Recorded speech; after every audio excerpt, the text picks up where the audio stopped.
घोक्न लगाएर चाहिँ अनि जापान पठाउने होइन केही क्वेसनहरू 4-5 क्वेसन त्यति जान्दैमा हजुरको भाषा भएको हुँदैन।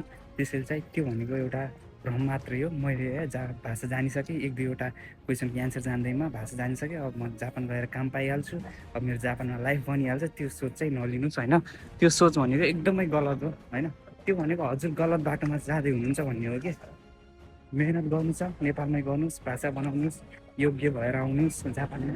जापान नराम्रो कन्ट्री होइन राम्रो हो, तर गर्नेको लागि मात्रै होइन।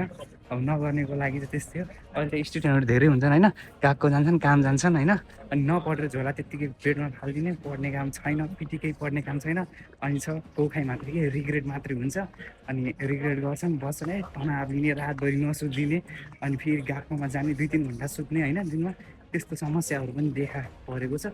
र अनि साथीहरूलाई म अहिले के भन्न चाहन्छु भन्दा, हामीलाई अहिले चाहिँ जापानमा हुने साथीहरूको लागि पनि जापानमा एकदमै चिसो पनि छ र हामी चाहिँ एसीको हिटर चलाएर बसिरहेको छौँ।